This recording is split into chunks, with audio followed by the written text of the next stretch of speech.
Hello दोस्तों, नमस्कार। आपके अपने यूट्यूब चैनल पर आपका स्वागत है। इस वीडियो में हम बात करेंगे इरेडा, केईसी इंटरनेशनल, आईटीसी समेत कई सारी कंपनियों के बारे में जिनमें खबरों की वजह से काफ़ी ज़्यादा उतार चढ़ाव देखने को मिला। कुछ कंपनियों को ऑर्डर भी मिले हैं, तो सभी चीज़ों को लेकर डिस्कस करेंगे। वीडियो शुरू करने से पहले कहना चाहूँगा, अगर किसी ने चैनल पर फर्स्ट टाइम विजिट किया है तो चैनल को सब्सक्राइब कर लें और बेल आइकन को ज़रूर दबा लें।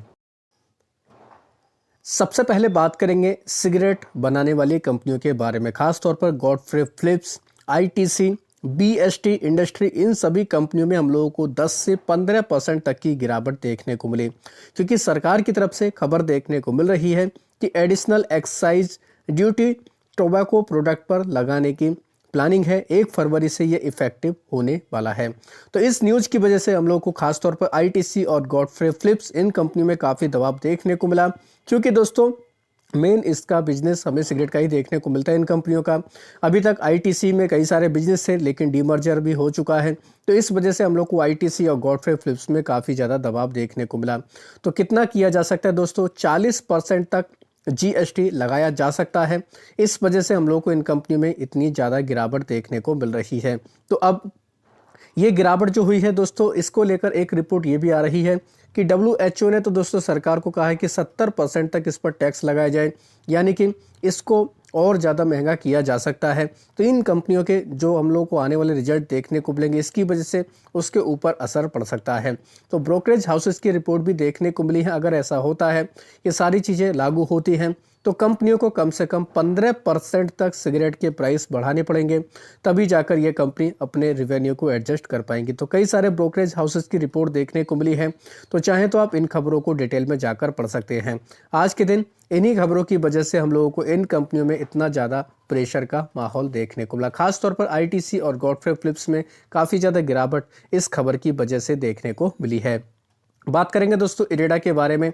इरेडा ने अपने क्वार्टर 3 के बिजनेस का डेटा दिया। लोन डिस्बर्समेंट देखें 44% तक बढ़ा है पिछले साल की तुलना में। 24,903 करोड़ के आसपास इन्होंने डिस्बर्समेंट किया है। इसके अलावा कंपनी की अगर लोन बुक देखें, ये भी 28% तक बढ़कर आई है। 87,975 करोड़ के आसपास ये भी देखने को मिली है।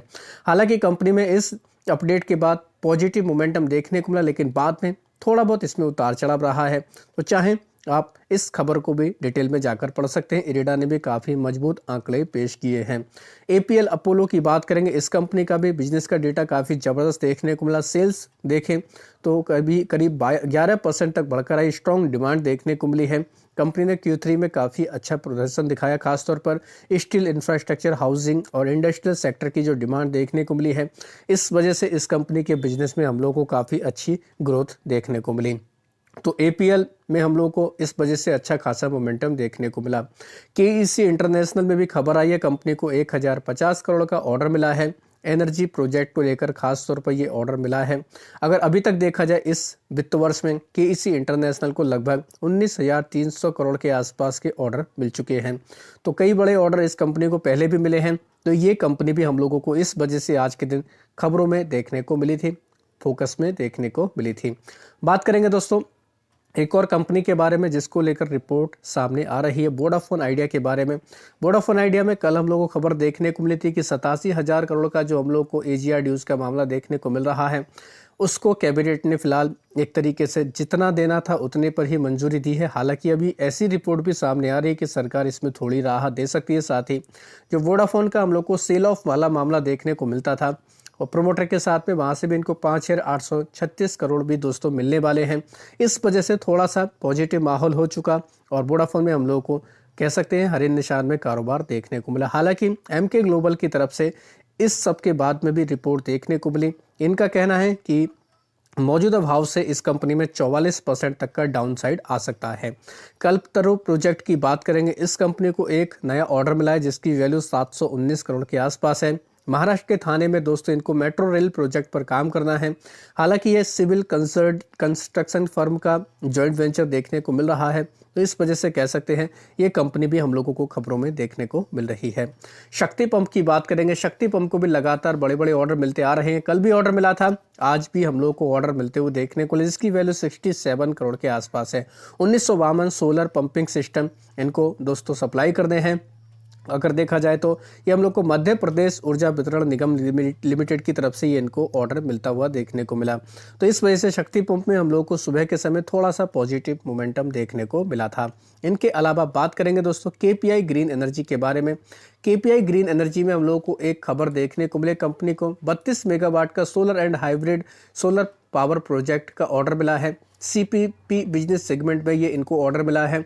तो ऑर्डर की वजह से केपीआई ग्रीन एनर्जी भी काफ़ी ज़्यादा उतार चढ़ाव में हमें देखने को मिली। इनके अलावा बात करेंगे अडानी ग्रुप के बारे में, खास तौर पर अडानी पावर के बारे में। अडानी पावर में काफ़ी अच्छा मोमेंटम देखने को मिला। अडानी ग्रुप की बाकी कंपनियों में भी अच्छा खासा मोमेंटम देखने को मिला है। कई सारे ब्रोकरेज हाउसेस की तरफ से रिपोर्ट देखने को मिली है, क्योंकि अब जो अपसाइकल देखने को मिल रहा है खासतौर पर अडानी पावर का, ये काफ़ी ज़बरदस्त रह सकता है। इनका कहना है कि कंपनी की कैपेसिटी काफ़ी ज़्यादा बढ़ चुकी है, जिसकी वजह से आने वाले समय में इस कंपनी के बिजनेस में काफ़ी ज़्यादा ग्रोथ के चांसेस देखने को मिलेंगे। तो इस रिपोर्ट के बाद हम लोग को अडानी पावर में ये पॉजिटिव मोमेंटम देखने को मिला। इनके अलावा अडानी ग्रीन एनर्जी में जो हमें खबर देखने को मिली है कि इन्होंने 307 मेगावाट का रिन्यूएबल पावर कैपेसिटी को खावड़ा में जो इनका प्रोजेक्ट है वो शुरू हो चुका है। इन्होंने अपनी कैपेसिटी को इंक्रीज कर दिया है। ये भी एक वजह रही है अडानी ग्रीन एनर्जी में आज के दिन जो हरे निशान में ये कंपनी देखने को मिली। तो ये कुछ बड़े अपडेट हैं अडानी ग्रुप में, जिनकी वजह से कह सकते हैं इन कंपनियों में काफ़ी ज़्यादा एक्शन देखने को मिला। इनके अलावा बात करेंगे भारत इलेक्ट्रॉनिक्स के बारे में। बीईएल को दोस्तों बाजार क्लोजिंग होने के दौरान एक बड़ा ऑर्डर मिला है, जिसकी वैल्यू 570 करोड़ के आसपास की देखने को मिल रही है। तो इस ऑर्डर मिलने की वजह से ये कंपनी भी काफ़ी फोकस में देखने को मिल जाएगी। तो आप चाहें इसको भी अपने रडार पर रख सकते हैं। ये कंपनी आगे चल के जो ये ऑर्डर मिला है, खासतौर पर देखा जाए संचार उपकरण, चिकित्सा इलेक्ट्रॉनिक्स, साथ ही हम लोग को पुर्जे सेवाएं देने को लेकर ये ऑर्डर इनको मिला है। तो बीईएल कह सकते हैं इस वजह से ये कंपनी काफ़ी खबरों में देखने को मिलने वाली है। इनके अलावा बात करेंगे ऑटो कंपनियों के बारे में। 1 जनवरी को कंपनी ने ऑटो सेल्स के अपने नंबर जारी कर दिए गए हैं। खासतौर पर देखें मारुति के नंबर काफ़ी अच्छे आए, 22% की ग्रोथ रही है। साथ ही अगर देखा जाए महिंद्रा एंड महिंद्रा, यहाँ पर भी हम लोग को 23% की इनकी दोस्तों सेल्स में ग्रोथ देखने को मिली है। कमर्शियल और टोटल जो भी इनके सेगमेंट है सभी में देखा जाए तो अच्छा खासा यहाँ पर हम लोग को ग्रोथ के चांसेस देखने को मिले हैं। ट्रैक्टर बिजनेस में काफ़ी अच्छा मोमेंटम देखने को मिला है। अशोक लीलैंड की बात करेंगे, यहाँ पर भी दोस्तों हम लोग को इसके सेल्स के नंबर काफ़ी अच्छे देखने को मिले हैं। टीवीएस मोटर ने भी अपने नंबर जारी किए, इसके भी नंबर काफ़ी अच्छे देखने को मिले हैं। हीरो मोटोकॉर्प और आयशर मोटर के देखा जाए तो आयशर मोटर के भी मिले जुले हैं, कह सकते हैं। रॉयल इनफील्ड की थोड़ी सेल्स 10% तक गिर कर आई है। बाकी सभी पैरामीटर के हिसाब से आयशर मोटर ने भी काफ़ी अच्छे अपने नंबर जारी किए हैं। तो ऑटो सेल्स के नंबर आने की वजह से ऑटो कंपनियों में काफ़ी ज़्यादा हम लोग को हलचल आज के दिन देखने को मिली। तो चाहें तो आप इन सभी खबरों को डिटेल में जाकर पढ़ सकते हैं। टाटा मोटर्स ने भी काफ़ी अच्छा परफॉर्मेंस दिखाया है। टाटा मोटर्स की ओवरऑल सेल्स देखें 14% तक बढ़कर 50,519 यूनिट इन्होंने सेल किया। मारुति में 22% की ग्रोथ देखने को मिली है। तो अच्छे नंबर हैं, कह सकते हैं फेस्टिव डिमांड की वजह से कंपनियों के अच्छे नंबर आए हैं। तो ये कंपनी अभी काफ़ी खबरों में रहेंगी, तो आप चाहें इनको डिटेल में जाकर पढ़ सकते हैं। तो आशा करता हूं दोस्तों आपको ये वीडियो अच्छा लगा होगा। वीडियो अगर पसंद आया तो चैनल को सब्सक्राइब कर लें, बेल आइकन को दबा लें, ज़्यादा से ज़्यादा लोगों में शेयर करें। धन्यवाद दोस्तों, बाय बाय।